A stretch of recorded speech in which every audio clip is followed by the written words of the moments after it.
ಕನ್ನಡ ನಾಡು ನುಡಿ ಹಾಗೂ ಕನ್ನಡಿಗರ ವಿಚಾರದಲ್ಲಿ ಸೋನು ನಿಗಮ್ ಅವರು ಮತ್ತೆ ಉದ್ದಟತನ ಮೆರೆದಿರುವಂಥದ್ದು. ಆದರೆ ಕಳೆದ ಒಂದು ವಾರಗಳ ಹಿಂದೆ ಕರವೇ ಅಧ್ಯಕ್ಷರಾಗಿರುವಂಥ ನಾರಾಯಣಗೌಡರು ಒಂದು ಮಾತನ್ನ ಹೇಳಿದ್ರು.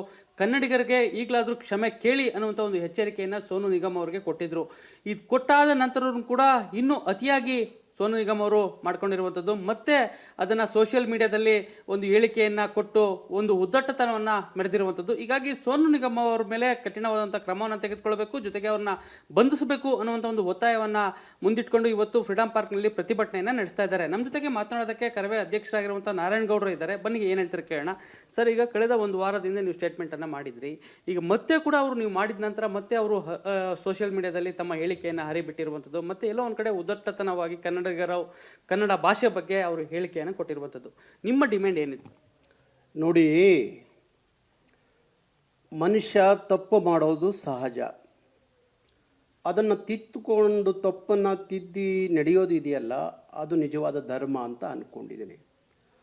ಆದರೆ ಯಾವನಿಗೆ ಸಂಸ್ಕಾರ ಅನ್ನೋದು ಇರಲ್ವೋ, ಯಾವನಿಗೆ ಸಾರ್ವಜನಿಕ ಜೀವನದಲ್ಲಿ ನಂಬಿಕೆ ಇರಲ್ವೋ ಅಂಥವರು ಸಾರ್ವಜನಿಕ ಜೀವನಕ್ಕೆ ಬಂದಾಗ ಏನಾಗುತ್ತೆ ಅಂದರೆ, ಇಲ್ಲ ಹಣದ ಮದವೋ, ಇಲ್ಲ ಹೆಸರು ಮಾಡಿದ್ದೀನಿ ಅನ್ನೋ ಮದವೋ ಗೊತ್ತಿಲ್ಲ, ಈ ಮದದಿಂದ ಮತ್ತೆ ಅವನು ರಿಪೀಟ್ ಮಾಡ್ತಾನೆ.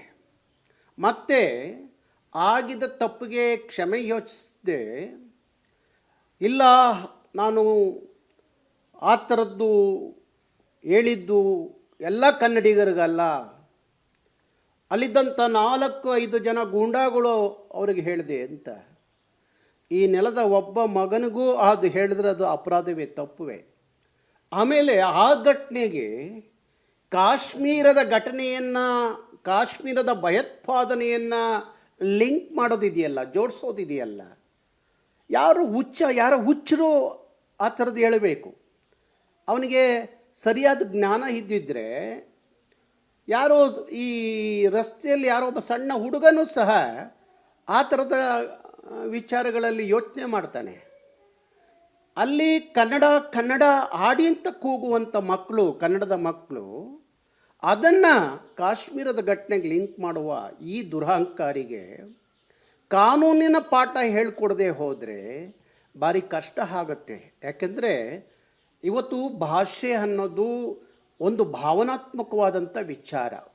ಒಂದು ರಾಜ್ಯದ ಜನರಿಗೆ ಅದು ಭಾವನಾತ್ಮಕವಾದ ವಿಚಾರ. ಆ ನೆಲ, ಜಲ ಮತ್ತು ಭಾಷೆ ಅನ್ನೋದಿದೆಯಲ್ಲ, ಅದು ಒಂದು ರೀತಿಯ ಭಾವನಾತ್ಮಕವಾದ ವಿಚಾರ. ಆ ವಿಚಾರ ಮುಂದಿಟ್ಕೊಂಡು ನೀವು ಯಾವುದೋ ಒಂದು ಭಯೋತ್ಪಾದನೆಗೆ ಹೋಲಿಕೆ ಮಾಡಿದಾಗ ನಮ್ಮ ರಕ್ತ ಕುದಿಯುತ್ತೆ, ರಕ್ತ ಕುದಿಯುತ್ತೆ. ಇಂಥವ್ರನ್ನ ಬಿಟ್ಟರೆ ನಾಳೆ ಇನ್ನೇನು ಹೇಳ್ಬೋದು ಅನ್ನೋದಕ್ಕೋಸ್ಕರ ಆದ್ರೂ ಅವನ ಮೇಲೆ ಸರಿಯಾದ ಕ್ರಮ ಆಗಬೇಕು ಅನ್ನೋದು ಕರವೆಯ ಒತ್ತಾಯ. ಇಡೀ ದೇಶ ಈಗ ಕಾಶ್ಮೀರ ವಿಚಾರದಲ್ಲಿ ಎಲ್ಲರೂ ಕೂಡ ವಿರೋಧವನ್ನು ವ್ಯಕ್ತಪಡಿಸ್ತಾ ಇರುವಂಥದ್ದು. ಒಂದ್ ಕಡೆ ಪಾಕಿಸ್ತಾನದ ಮೇಲೆ ಯುದ್ಧ ಮಾಡಬೇಕು ಅನ್ನುವಂಥದ್ದನ್ನು ಕೂಡ ಪರ ವಿರೋಧ ಚರ್ಚೆಗಳು ಶುರುವಾಗಿರುವಂಥದ್ದು. ಇದ್ರ ಮಧ್ಯೆ ಈಗ ಕನ್ನಡಿಗರನ್ನೇ ಈ ರೀತಿಯಾಗಿ ಭಯೋತ್ಪಾದನೆಗೆ ಹೋಲಿಕೆ ಮಾಡುವಂಥದ್ದು ಎಷ್ಟರ ಮಟ್ಟಿಗೆ ಸರಿ? ಇದ್ರ ಜೊತೆಗೆ ಕನ್ನಡ ಪರ ಚಲನಚಿತ್ರ ನಟರಾಗಿರ್ಬೋದು, ಈ ಗಾಯಕರಾಗಿರ್ಬೋದು, ಯಾರು ಕೂಡ ಇದ್ರ ಬಗ್ಗೆ ಸೋನು ನಿಗಮ್ ಹೇಳಿರೋ ಒಂದು ಹೇಳಿಕೆಗೆ ಧ್ವನಿ ಎತ್ತುತ್ತಾ ಇಲ್ಲ ಅನ್ನುವಂಥದ್ದು. ಅದೇ ಕರ್ನಾಟಕದಲ್ಲಿ ಬಂದಂಥವ್ರೆಲ್ಲ ಪಾಪಿಗಳನ್ನು ನಮ್ಮೊಳಗಡೆ ಕರ್ಕೊಂಡು ಅವರಿಗೆ ಕೈ ತುಂಬ ಹಣ ಕೊಟ್ಟು ರತ್ನಕಂಬಳಿ ಹಾಸಿ ಅವ್ರನ್ನ ಮೆರೆಸಿ ಅವ್ರನ್ನ ಇಲ್ಲಿ ಸಂಭ್ರಮಿಸಿ ಆಮೇಲೆ ನಮ್ಮವೆಲ್ಲೋ ಒಂದು ಕಡೆ ಮೂಲೆಯಲ್ಲಿ ನಿಂತ್ಕೋತವೆ. ಇವತ್ತು ಕರ್ನಾಟಕದಲ್ಲಿ ಸಾವಿರ ಗಾಯಕರಿದ್ದಾರೆ. ಸೋನು ನಿಗಮ್ ಎಂಥದ್ದು, ಅವನ ಅಪ್ಪನಂಗೆ ಹಾಡುವಂಥ ಗಾಯಕರು ಈ ನೆಲದಲ್ಲಿದ್ದಾರೆ. ಅಂಥವರಿಗೆ ಮಣೆ ಹಾಕಬೇಕು, ಅಂಥವರಿಗೆ ಅಂಥ ಪ್ರತಿಭೆಗಳನ್ನು ಗುರುತಿಸಿ ಅವಕಾಶ ಕೊಡಬೇಕಾದಂಥ ಕನ್ನಡ ಚಿತ್ರ ನಿರ್ಮಾಪಕರು ಯಾವುದೋ ಅವನು ಮಲಯಾಳಂ ಸಿನಿಮಾ ಮಾಡುವಾಗ ತಗೋತಿದ್ದು ಕೇವಲ 75,000 ಒಂದು ಹಾಡಿಗೆ. ಕನ್ನಡ ಚಿತ್ರ ನಿರ್ಮಾಪಕರು ಅವನು ಕರೆತಂದು ಒಂದೊಂದು ಹಾಡಿಗೆ 4 ಲಕ್ಷ ಕೊಡೋಕ್ಕೆ ಪ್ರಾರಂಭ ಮಾಡಿದ್ರು. ಕೈ ತುಂಬ ಹಣ ಕೊಟ್ಟರು ಅವನಿಗೆ. ಕನ್ನಡದ ನಿರ್ಮಾಪಕರು ಕೈ ತುಂಬ ಹಣ ಕೊಟ್ಟರು. ಬಾಲಿವುಡ್ ಅವನು ಕೈ ಬಿಟ್ಟಾಗ ಕನ್ನಡ ಚಿತ್ರರಂಗ ಅವನು ಕೈ ಹಿಡಿತು. ಅದರ ಋಣನಾದರೂ ಅವನಿಗಿರಬೇಕಾಗಿತ್ತು.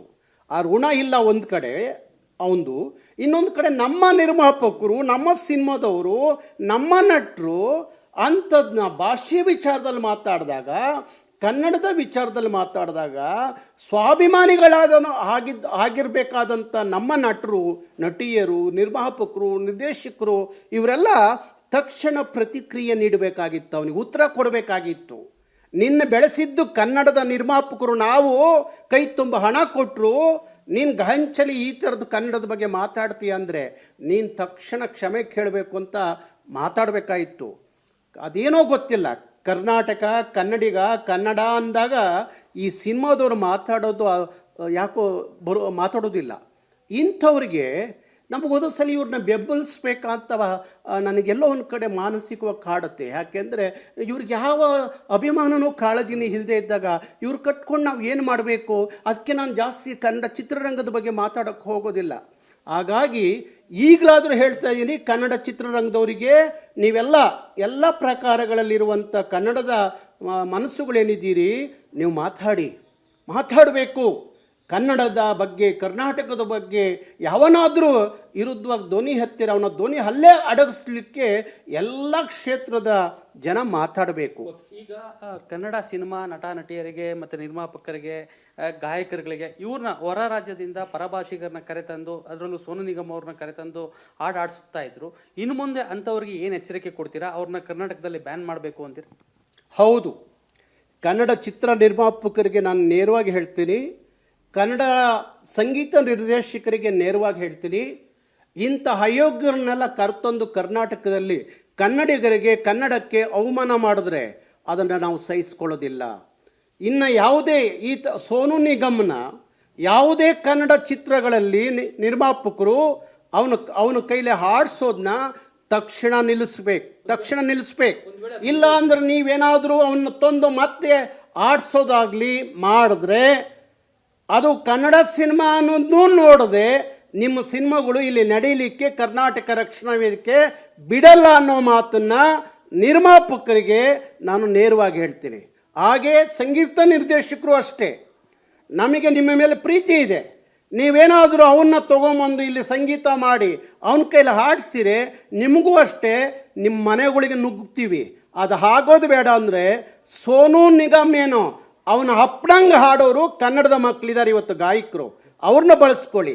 ಆ ಪ್ರತಿಭೆಗಳನ್ನ ಬೆಳೆಸ್ಬೇಕು ಹೊರತು ಯಾರನ್ನೋ ಹೊರಗ್ನವ್ರನ್ನ ತಂದು ಬೆಳೆಸಿ ಕೈ ತುಂಬ ಹಣ ಕೊಟ್ಟಾಗ ನಾಳೆ ಕನ್ನಡಿಗ, ಕರ್ನಾಟಕವನ್ನು ಬೈದು ಹೋಗ್ತಾರಲ್ಲ, ಅಂಥ ಮೂರ್ಖರನ್ನ ದೂರ ಇಟ್ಟು ಕನ್ನಡ ಚಿತ್ರರಂಗ ಬೆಳಿಬೇಕು ಅಂತ ಹೇಳಿ ನಾನು ಹಾರೈಸ್ತೀನಿ. ಸರ್, ಹಿಂದಿ ಸೇರಿದಂತೆ ಬೇರೆ ಭಾಷೆಗಳಲ್ಲಿ ಸೋನು ನಿಗಮ್ ಹಾಡಾಡಿರುವಂತಹ ಚಿತ್ರಗಳು ಈಗ ರಿಲೀಸ್ ಆಗ್ತಾ ಇರುವಂಥದ್ದು ಕರ್ನಾಟಕದಲ್ಲಿ.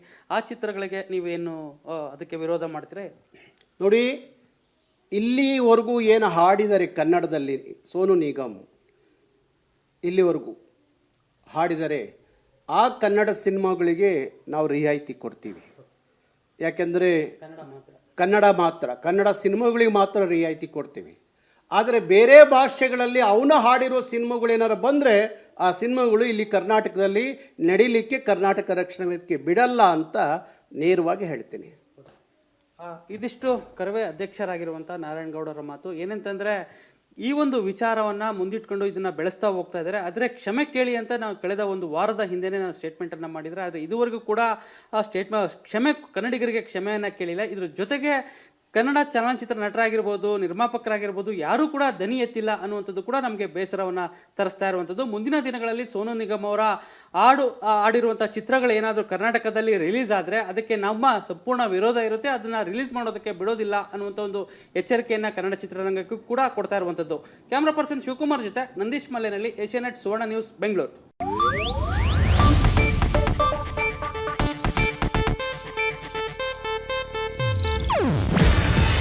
ಇದು ಏಷ್ಯಾನೆಟ್ ನ್ಯೂಸ್ ನೆಟ್ವರ್ಕ್ ಪ್ರಸ್ತುತಿ. ನೀವು ನೋಡ್ತಿದ್ದೀರಾ ಏಷ್ಯಾನೆಟ್ ಸುವರ್ಣ ನ್ಯೂಸ್.